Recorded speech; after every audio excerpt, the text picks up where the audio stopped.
नमस्कार। आकाशवाणी से प्रस्तुत है समाचार संध्या।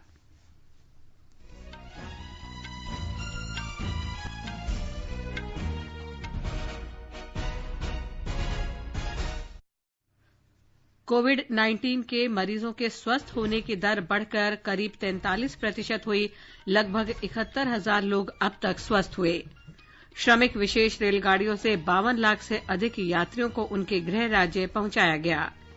सरकार की वंदे भारत मिशन के दूसरे चरण के अंत तक 60 देशों में फंसे हुए 1 लाख से अधिक भारतीयों को स्वदेश लाने की योजना। जनजातीय कार्य मंत्रालय ने 23 लघु वन उत्पादों को न्यूनतम समर्थन मूल्य सूची में शामिल किया। रक्षा मंत्री राजनाथ सिंह ने अमेरिका के रक्षा मंत्री से बातचीत में द्विपक्षीय रक्षा सहयोग समझौते की प्रगति की समीक्षा की। और नागर विमानन महानिदेशालय ने टिड्डी दलों से निपटने के लिए पायलट और विमान इंजीनियरों के लिए दिशा निर्देश जारी किए।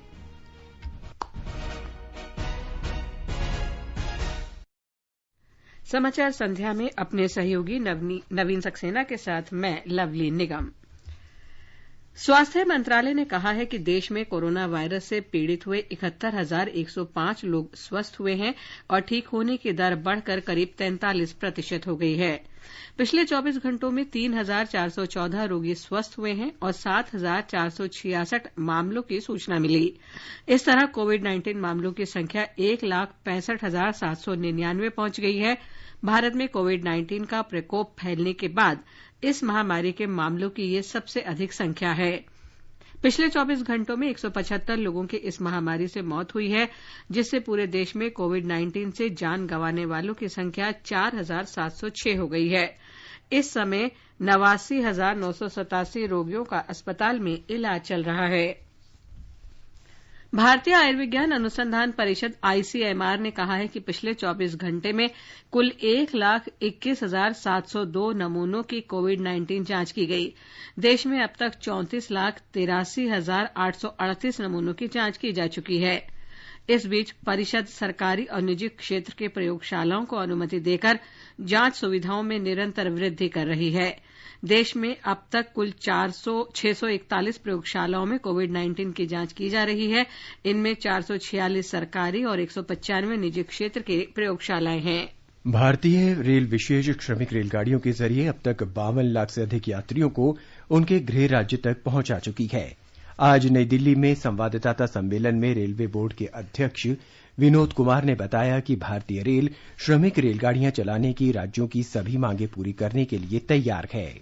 रेलवे ओरिजिनेटिंग स्टेट की जो भी डिमांड आ रही है उसके हिसाब से ये श्रमिक स्पेशल ट्रेनें प्रोवाइड कर रही हैं और धीरे धीरे ऐसा लग रहा है कि जो ओरिजिनेटिंग स्टेट की डिमांड्स हैं वो कम होने लगी हैं। कल 137 ट्रेनें चली हैं और परसों 172, जबकि भारतीय रेल ने इस दौरान एक दिन 279 ट्रेनें चलाई हैं। कल हमने फिर राज्य सरकारों से बात करके और सबसे रिक्वायरमेंट ली और वो रिक्वायरमेंट आज केवल 449 दी है। हमने सभी राज्य सरकारों से कहा है कि आप जब भी अपनी रिक्वायरमेंट देंगे उनके डिमांड के हिसाब से रेलवे तुरंत श्रमिक स्पेशल ट्रेन चलाने के लिए तैयार है। श्री यादव ने बताया कि भारतीय रेल ने लॉकडाउन के बाद से अलग अलग जगहों में फंसे प्रवासी श्रमिकों, तीर्थ यात्रियों, पर्यटकों, छात्रों और अन्य लोगों को उनके गंतव्य स्थल तक पहुंचाने के लिए 1 मई से ही विशेष श्रमिक रेलगाड़ियां चलानी शुरू कर दी थीं। रेलगाड़ियों के विलंब से चलने के सवाल पर श्री यादव ने कहा कि कुल 3,840 श्रमिक रेलगाड़ियों में से केवल 4 रेलगाड़ियों ने गंतव्य स्थल तक पहुंचने में 72 घंटे से अधिक का समय लिया। 3,840 ट्रेनें, उसमें से केवल 71 ट्रेन 1.8% ट्रेन, वो भी खाली 4 दिन के लिए हमने डाइवर्ट करी। और इसलिए करी, उस दिन हम अपने जो स्टेट गवर्नमेंट्स की रिक्वायरमेंट थी उसको हम मीट विथ करना चाहते थे और उस रिक्वायरमेंट मीट विथ करने के लिए हमको ज्यादा ट्रेनें चलानी पड़ी। रूट नेटवर्क कंजेस्टेड हो गया और डाइवर्ट की गई ट्रेनें बहुत ही कम की गई। हमारे संवाददाता ने बताया कि 80% श्रमिक स्पेशल रेलगाड़ियां उत्तर प्रदेश और बिहार के विभिन्न स्थानों के लिए चलाई गईं।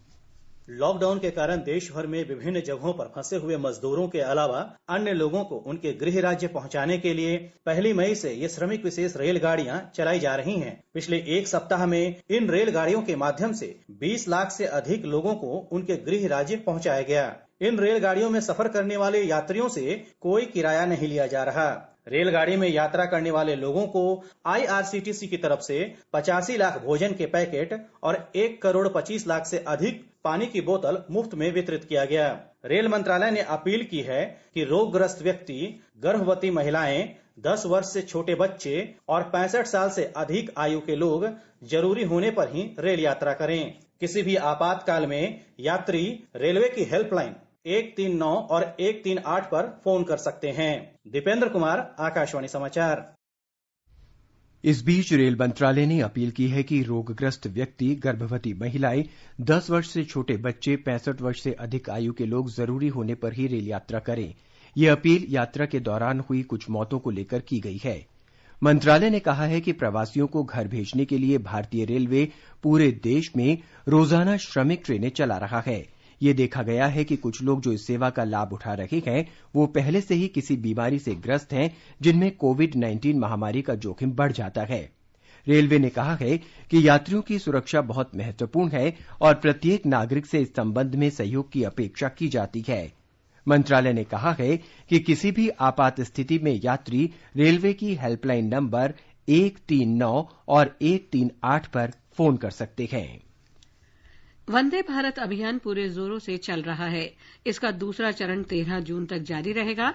सरकार की दूसरे चरण के अंत तक 60 देशों से 1 लाख से ज्यादा प्रवासी भारतीयों को वापस लाने की योजना है। तीसरे चरण के लिए भी तैयारियां जारी हैं, जिसके जून के मध्य में शुरू होने की संभावना है। सरकार ने बताया कि अब तक करीब 47,000 भारतीय स्वदेश लौट चुके हैं। नेपाल और बांग्लादेश सीमा पर स्थित आवर्जन चौकियों के जरिए करीब 5,000 भारतीय पहुंचे हैं।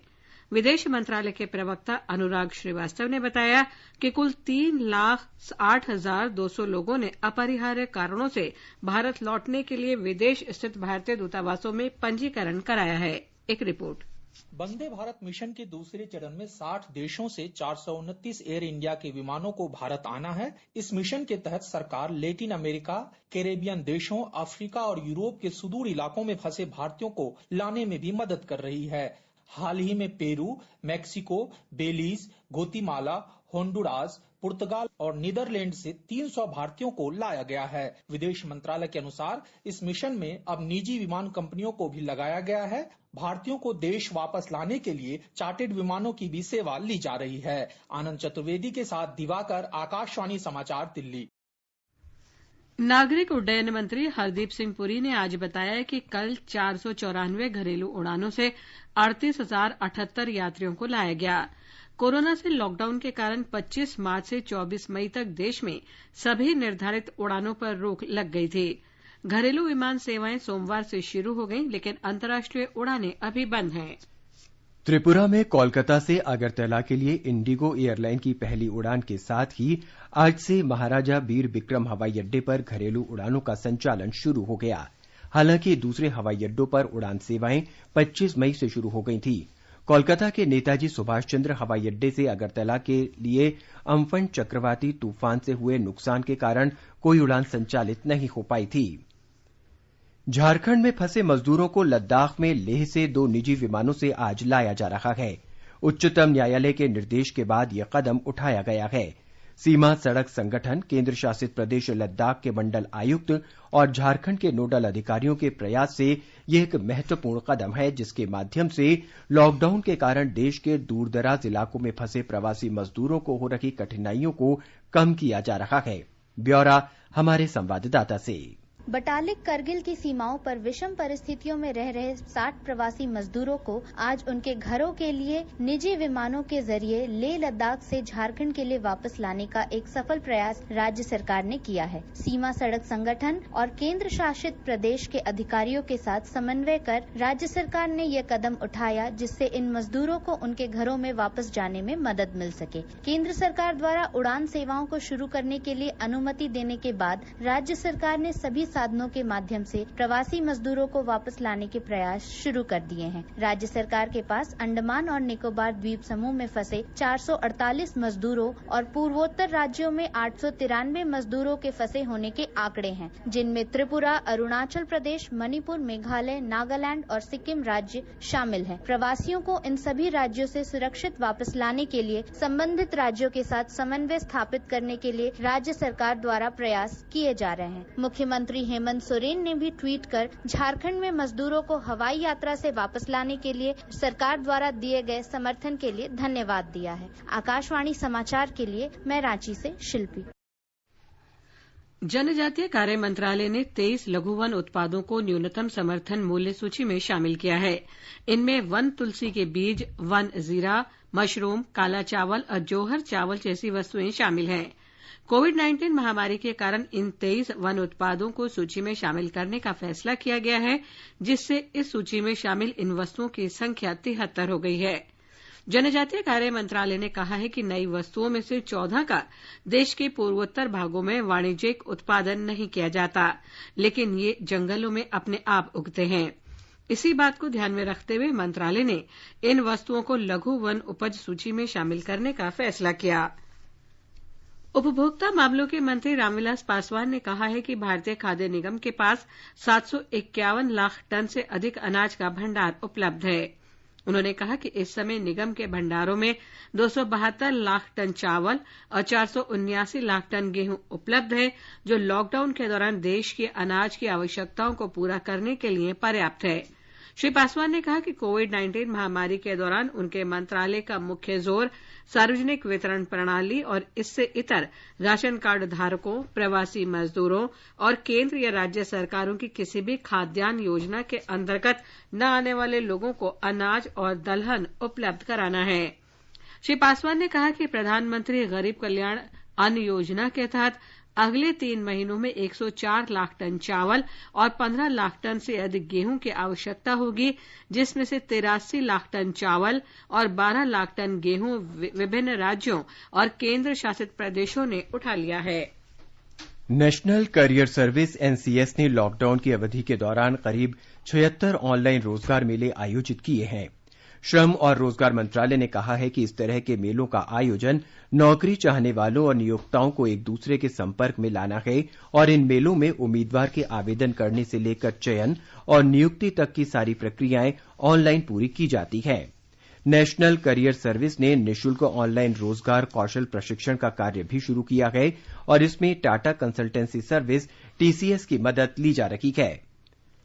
मानव संसाधन विकास मंत्रालय ने कोरोना महामारी के कारण इंडियन स्कॉलिस्टिक असेसमेंट यानी एंडसेट परीक्षा 2020 स्थगित कर दी है।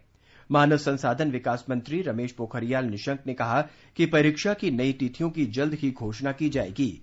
उन्होंने कहा कि कोविड-19 संकट के कारण यह फैसला लिया गया है क्योंकि विदेशों से कई विद्यार्थियों से परीक्षा स्थगित करने के अनुरोध मिल रहे थे। एंडसेट भारत में छात्रवृत्ति के साथ अध्ययन करने के लिए विदेशी छात्रों के लिए ऑनलाइन परीक्षा है। सरकार ने कोरोना संक्रमण के दौरान एक भारत श्रेष्ठ भारत कार्यक्रम को नवाचारी तरीकों से आगे बढ़ाने का फैसला किया है। इस कार्यक्रम के सहभागी मंत्रालयों के सचिवों की हाल की बैठक में यह निर्णय लिया गया। एक रिपोर्ट। एक भारत श्रेष्ठ भारत कार्यक्रम का उद्देश्य लोगों को राज्यों की समृद्ध विरासत, संस्कृति और परंपराओं से परिचित कराना है ताकि वे भारत की विविधता को समझ सकें और उसकी सराहना कर सकें। इस कार्यक्रम के अंतर्गत गतिविधियों को संचालित करने के लिए प्रत्येक प्रतिभागी मंत्रालय और विभाग डिजिटल माध्यमों का रुख करेंगे। इसके व्यापक प्रसार के लिए एक भारत श्रेष्ठ भारत वेबिनार आयोजित की जाएगी। एक भारत श्रेष्ठ भारत डिजिटल संसाधनों के लिए साझा तैयार किया जाएगा, जिसका उपयोग प्रत्येक मंत्रालय कर सकेंगे। बैठक के दौरान संशोधित संचार योजना तैयार करने पर भी चर्चा हुई। अनुपम मिश्र, आकाशवाणी समाचार, दिल्ली। ये समाचार हमारी वेबसाइट newsonair.com/hindi और हमारे mobile app news on AIR पर भी उपलब्ध है। आगे बढ़ने से पहले मुख्य समाचारों पर एक नजर। कोविड-19 के मरीजों के स्वस्थ होने की दर बढ़कर करीब 43% हुई। लगभग 71,000 लोग अब तक स्वस्थ हुए। श्रमिक विशेष रेलगाड़ियों से 52 लाख से अधिक यात्रियों को उनके गृह राज्य पहुंचाया गया।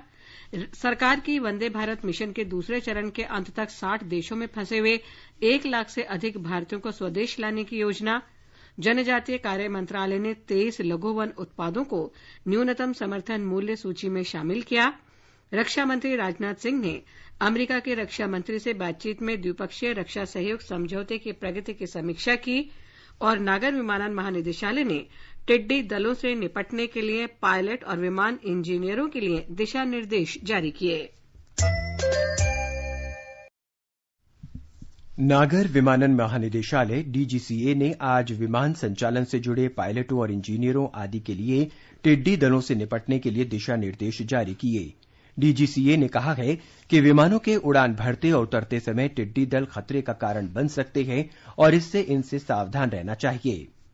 पत्र में कहा गया है कि टिड्डी दलों की उड़ान से पायलटों को विमान के संचालन में बाधा आ सकती है। विमानन नियामक ने यह भी कहा है कि बड़े टिड्डी दलों से पायलटों को जमीन पर दृश्यता संबंधी बाधा उत्पन्न हो सकती है, इसलिए उन्हें इस बारे में सावधान रहने का निर्देश दिया गया है। राजस्थान में टिड्डी हमले से 20 जिले प्रभावित हैं। हमारे संवाददाता ने खबर दी है कि अब तक टिड्डी हमले से लगभग 90,000 हेक्टेयर इलाके प्रभावित हुए हैं। रक्षा मंत्री राजनाथ सिंह ने कोविड-19 महामारी से निपटने के लिए अमेरिका के रक्षा मंत्री मार्क एस्पर के साथ द्विपक्षीय सहयोग के बारे में चर्चा की। दोनों मंत्रियों ने इस संबंध में समन्वित प्रयास जारी रखने का संकल्प लिया और एक दूसरे के साथ टेलीफोन पर अपने अनुभवों को साझा किया। उन्होंने द्विपक्षीय रक्षा सहयोग संबंधी विभिन्न व्यवस्थाओं में प्रगति की भी समीक्षा की और भविष्य में भारत अमेरिका रक्षा साझेदारी बढ़ाने की वचनबद्धता व्यक्त की। श्री एस्पर ने भारत यात्रा का रक्षा मंत्री राजनाथ सिंह का निमंत्रण स्वीकार किया। सरकारी सूत्रों ने आज स्पष्ट किया है कि प्रधानमंत्री नरेंद्र मोदी और अमेरिका के राष्ट्रपति डोनाल्ड ट्रंप के बीच हाल में कोई बातचीत नहीं हुई है। राष्ट्रपति ट्रंप ने कहा था कि उन्होंने चीन के साथ सीमा विवाद मुद्दे पर श्री मोदी से बात की है। इसके बाद ही ये स्पष्टीकरण आया है। श्री ट्रंप ने सीमा विवाद सुलझाने के लिए भारत और चीन के बीच मध्यस्थता की भी पेशकश की है। सूत्रों ने कहा है कि दोनों नेताओं के बीच अंतिम बार बातचीत इस साल 4 अप्रैल को हाइड्रोक्सी क्लोरोक्विन के मुद्दे पर हुई थी। थल सेना के कमांडरों के सम्मेलन का पहला चरण आज नई दिल्ली में संपन्न हो गया। पिछले 3 दिन में थल सेना के शीर्ष अधिकारियों ने सुरक्षा संबंधी मौजूदा और नई उभरती चुनौतियों के विभिन्न पहलुओं पर विचार विमर्श किया। हमारे संवाददाता ने खबर दी है कि मानव संसाधन प्रबंधन संबंधी मुद्दों, गोली बारूद के प्रबंधन संबंधी अध्ययन, एक ही स्थान पर स्थित प्रशिक्षण संगठनों का विलय करने और सैन्य प्रशिक्षण निदेशालय के मुख्यालय सेना प्रशिक्षण कमान में विलय के बारे में भी सम्मेलन में चर्चा हुई। सम्मेलन का दूसरा चरण 24 से 27 जून तक आयोजित किया जाएगा। छत्तीसगढ़ के पहले मुख्यमंत्री अजीत जोगी का आज दोपहर निधन हो गया। वे 74 वर्ष के थे। उन्हें दिमाग में सूजन और दिल का दौरा पड़ने के कारण 9 मई को रायपुर के निजी अस्पताल में भर्ती किया गया था। वर्तमान में श्री जोगी छत्तीसगढ़ के मरवाही विधानसभा क्षेत्र का प्रतिनिधित्व कर रहे थे। मध्य प्रदेश से अलग होकर छत्तीसगढ़ राज्य बनने के बाद नवंबर 2000 में वो राज्य के पहले मुख्यमंत्री बने थे और दिसंबर 2003 तक इस पद पर बने रहे। श्री जोगी ने जून 2016 में कांग्रेस छोड़ दी थी और जनता कांग्रेस छत्तीसगढ़ के नाम से नई क्षेत्रीय पार्टी का गठन किया था। राज्य में 2018 में हुए विधानसभा चुनाव में उनकी पार्टी ने 5 सीटें जीती थी। उपराष्ट्रपति एम वेंकैया नायडू और प्रधानमंत्री नरेंद्र मोदी ने अजीत जोगी के निधन पर शोक व्यक्त किया है। अपने संदेश में प्रधानमंत्री ने कहा कि अजीत जोगी जनसेवा के प्रति समर्पित थे और इसी समर्पण की भावना से उन्होंने एक नौकरशाह और राजनेता के रूप में बड़ी मेहनत से कार्य किया। प्रधानमंत्री ने कहा कि अजीत जोगी ने गरीबों, खासतौर पर जनजातीय समुदाय के लोगों के जीवन में सार्थक बदलाव लाने के लिए प्रयास किया। पेट्रोलियम और प्राकृतिक गैस मंत्री धर्मेंद्र प्रधान ने 11 राज्यों और केंद्र शासित प्रदेशों में खोले गए 56 सीएनजी स्टेशन आज राष्ट्र को समर्पित किए। ये स्टेशन गुजरात, हरियाणा, झारखंड, कर्नाटक, मध्य प्रदेश, महाराष्ट्र, नई दिल्ली, पंजाब, राजस्थान, तेलंगाना और उत्तर प्रदेश में हैं। श्री प्रधान ने कहा कि जल्द ही देश की 72% आबादी तक गैस की आपूर्ति शुरू कर दी जाएगी। उन्होंने कहा कि देश में पीएनजी स्टेशनों की संख्या 25 लाख से बढ़कर 60 लाख हो चुकी है और सीएनजी से चलने वाले वाहनों की संख्या भी 22 लाख से बढ़कर 34 लाख पर पहुंच गई है। उन्होंने कहा कि जल्द ही उपभोक्ताओं को एक ही स्थान पर पेट्रोल, डीजल, सीएनजी, एलएनजी और एलपीजी उपलब्ध हो जाएगी। पश्चिम बंगाल में 8 जून से कर्मचारियों की 100% उपस्थिति के साथ सभी सरकारी और निजी कार्यालय फिर से खुल जाएंगे। मुख्यमंत्री ममता बनर्जी ने आज कहा कि अगले सोमवार से चाय बागान और जूट मिल भी पूरी तरह से काम करना शुरू कर देंगे। उन्होंने कहा कि 1 जून से राज्य में मंदिर, मस्जिद और गुरुद्वारे भी खोल दिए जाएंगे। मुख्यमंत्री ने कहा कि रेहड़ी पटरी वाली दुकानों के साथ ही सभी तरह की दुकानें भी जल्द ही खोली जाएंगी। केंद्र शासित प्रदेश जम्मू कश्मीर का स्वास्थ्य विभाग लॉकडाउन के दौरान लोगों की समस्याओं को कम करने के लिए हर संभव प्रयास कर रहा है। स्वास्थ्य विभाग के कश्मीर संभाग के विशेष ड्यूटी अधिकारी डॉक्टर ओवैस अहमद ने कोविड-19 की नमूना जांच की समीक्षा की और जिलों से प्राप्त नमूनों, उनकी कोड संख्या तथा प्रक्रिया सहित कश्मीर के तीनों कोविड प्रयोगशालाओं की कार्यप्रणाली से जुड़े विभिन्न मुद्दों पर व्यापक चर्चा की। एक रिपोर्ट। कश्मीर संभाग में परीक्षण क्षमता में और वृद्धि की आवश्यकता को रेखांकित करते हुए ये सराहना की गई कि कश्मीर घाटी में कार्यरत प्रयोगशालाएं इस वर्ष मार्च से अपनी परीक्षण क्षमता को 20 गुना बढ़ाने में सक्षम हो गई है। सैंपलिंग के लिए प्रशिक्षित तकनीकी कर्मचारी परीक्षण कियोस्क और मोबाइल सैंपलिंग टीमों के माध्यम से ब्लॉक स्तर और ग्राम स्तर पर नमूने ले रहे हैं। इन ठोस प्रयासों के कारण जम्मू कश्मीर देश में प्रति मिलियन उच्चतम परीक्षण करने में सक्षम हुआ है। आकाशवाणी समाचार के लिए श्रीनगर से मैं सुनील कोल। गुजरात में ड्राई जिंजर थेरेपी का इस्तेमाल कोरोना वायरस संक्रमण से बचने के लिए किया जा रहा है। जाने माने आयुर्वेदाचार्य और लोक आयुर्वेद के प्रचारक डॉक्टर हितेश जानी इस वायरस के प्रसार को रोकने के लिए आसान घरेलू उपचार के रूप में इसके इस्तेमाल के लिए प्रचार प्रसार कर रहे हैं। आकाशवाणी से बातचीत में डॉक्टर जानी ने कहा कि ये थेरेपी कंटेनमेंट जोन में उतनी ही लाभदायक है जितनी नॉन कंटेनमेंट जोन में। कोरोना महामारी का जब कोई ठोस इलाज नहीं है और वैक्सीन भी नहीं है, तब भारत की चिकित्सा पद्धति आयुर्वेद विश्व के लिए अति आशास्पद बनती जा रही है। सिर्फ 1 ग्राम सौंठ ड्राई जिंजर पाउडर आपको दोपहर को और रात को भोजन के बाद मुंह में जीभ के ऊपर रखना है, मुंह बंद कर देना है। 5-7 मिनट के बाद वह पिघला हुआ सौंठ का रस निगल जाना है। यह काम दिन में 2 बार भोजन के बाद करना है और 1 चुटकी सूंठ की नाक के दोनों नथुने में बारी बारी से सूंघना है, सुबह और रात को। सगर्भा महिला को उसमें से सूंघने का प्रयोग नहीं करना है और 10 साल से बच्चों को यह सूंठ का प्रयोग नहीं करना है। महाराष्ट्र सरकार ने आज संविदा और बॉन्ड भरने वालों सहित सभी चिकित्सा अधिकारियों के वेतन में 15,000 रुपये प्रतिमाह की वृद्धि की है। इस फैसले से राज्य के आदिवासी इलाकों में काम करने वाले डॉक्टरों को फायदा होगा। इस बीच मुख्यमंत्री उद्धव ठाकरे ने कहा है कि 31 मई से आगे लॉकडाउन बढ़ाया जाता है तो इससे राज्य की अर्थव्यवस्था पर प्रतिकूल असर पड़ेगा। श्री ठाकरे ने कहा कि महाराष्ट्र में कोविड-19 के मामले अपने चरम पर पहुंचने के करीब हैं। गुजरात उच्च न्यायालय ने निजी अस्पतालों में कोविड-19 का इलाज करने वाले पर उपचार के खर्च में 10% की कटौती करने का आदेश दिया है। न्यायालय की पीठ ने राज्य में कोविड-19 की स्थिति के बारे में एक जनहित याचिका की सुनवाई के दौरान स्थिति का स्वतः संज्ञान लेते हुए ये आदेश दिया। खंडपीठ ने राज्य सरकार को निर्देश दिया कि कोविड-19 के नमूनों के परीक्षण के लिए राज्य सरकार की पूर्वानुमति लेने की शर्त को समाप्त कर दिया जाना चाहिए। ऐसे मामलों में ईमेल के जरिए सूचना देना ही पर्याप्त होगा। लद्दाख में कोविड-19 महामारी के 20 मामले सामने आए हैं जो एक दिन में सर्वाधिक हैं। एक रिपोर्ट। केंद्र शासित प्रदेश के स्वास्थ्य आयुक्त सचिव और सरकारी प्रवक्ता रिगजिन संफल ने ट्वीट के जरिए बताया कि कोविड के नए मामलों में 17 मामले कारगिल से और 3 लेह से हैं। इसके साथ ही कुल संक्रमितों की संख्या बढ़कर 31 हो गई है। उन्होंने बताया कि ज्यादातर संक्रमण के मामले ऐसे लोगों में पाए गए हैं जो दिल्ली की यात्रा कर लौटे हैं और एक ही बस में 7 आए हैं। इस बीच करगिल के डिप्टी कलेक्टर बशीर उल हक चौधरी ने मीडिया को बताया कि कोविड के 17 नए मामले जिन 4 इलाकों में पाए गए हैं उन्हें कंटेनमेंट जोन घोषित कर दिया गया है और उनकी कड़ी निगरानी की जा रही है। लॉकडाउन के कारण देश के विभिन्न हिस्सों में फंसे छात्रों, यात्रियों और मरीजों की रेड जोन वाले इलाकों से वापस करगिल लौटने के कारण कोविड संक्रमण फैलने का खतरा उत्पन्न हो गया है। इसे देखते हुए करगिल के मुख्य चिकित्सा जिला अधिकारी ने करगिल आने वाले सभी लोगों की अनिवार्य रूप से कोविड जांच के आदेश दिए हैं। अनायत अली की रिपोर्ट के साथ समाचार कक्ष से दीपिका शर्मा। हरियाणा सरकार द्वारा राष्ट्रीय राजधानी की ओर से जाने वाले मार्गों को बंद करने के निर्णय के बाद आज सवेरे दिल्ली गुरुग्राम को जोड़ने वाली सड़क पर बहुत लंबा जाम लग गया। राज्य के शीर्ष अधिकारी ने बताया कि कोरोना वायरस के बढ़ते मामलों को देखते हुए दिल्ली गुरुग्राम सीमा को यातायात के लिए बंद कर दिया गया है। हरियाणा के गृह मंत्री अनिल विज ने कल दिल्ली से आने जाने वाले वाहनों पर रोक लगा दी। उन्होंने कहा कि राष्ट्रीय राजधानी से आने जाने वाले लोगों के कारण ही राज्य में कोविड-19 के मामले बढ़े हैं। आकाशवाणी का समाचार सेवा प्रभाग आज अपने फोन इन कार्यक्रम में कोरोना संक्रमण पर एक विशेष परिचर्चा प्रसारित करेगा। अखिल भारतीय आयुर्विज्ञान संस्थान नई दिल्ली के वरिष्ठ चिकित्सक डॉक्टर प्रसून चटर्जी परिचर्चा में भाग लेंगे।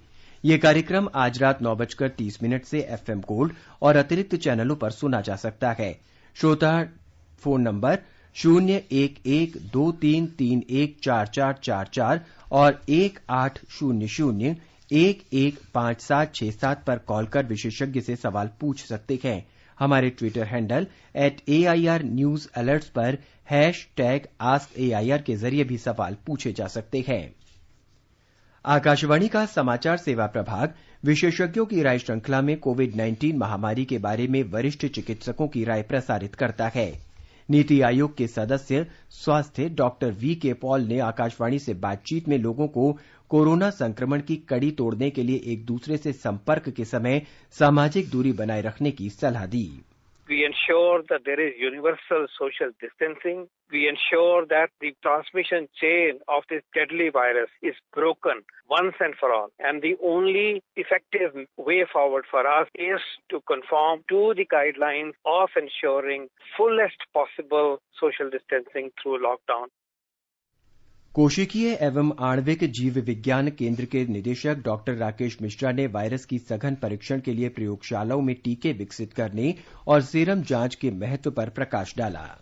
लैब को सेल कल्चर सिस्टम जो होता है, उसके जो सेल्स हम लैब में ग्रो करते हैं लेबोरेटरी कंडीशन के अंदर, उसमें हम अब वायरस इन्फेक्ट करके और ज्यादा मात्रा में वायरस बना सकते हैं। तो हमने शुरू किया, उसके बहुत सारे उपयोग होते हैं। जैसे उससे का एक चीज ये होती है कि हम ज्यादा वायरस बना के उसको वैक्सीन की तरह इस्तेमाल कर सकते हैं इनएक्टिवेट करके, या जो हमारे सेल्स हैं जिसमें वायरस ग्रो हो रहा है उसको हम कोई नया ड्रग हुआ या कोई नया पदार्थ हुआ जो पेड़ से निकला है या किसी और वनस्पति से निकला है, तो उसका अगर कोई एंटी कोविड-19 या कोविड-19 की दवा के रूप में इस्तेमाल हो सकता है क्या, तो उसको हम टेस्ट कर सकते हैं।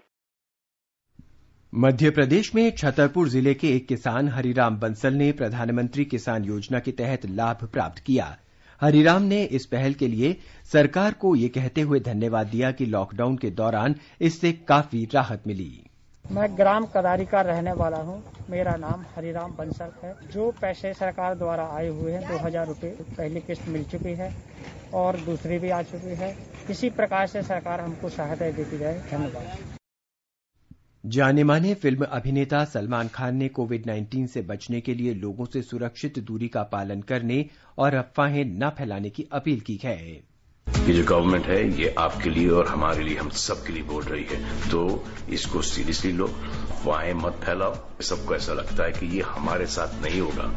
ये कोरोना वायरस किसी को भी हो सकता है, बस में, ट्रेन में, मार्केट में, हर जगह।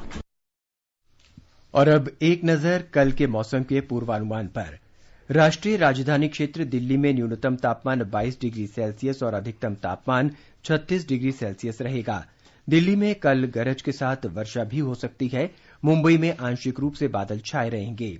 श्रीनगर में न्यूनतम तापमान 14 डिग्री सेल्सियस जबकि अधिकतम तापमान 37 डिग्री सेल्सियस बने रहने की संभावना है। हल्की बौछार भी हो सकती है।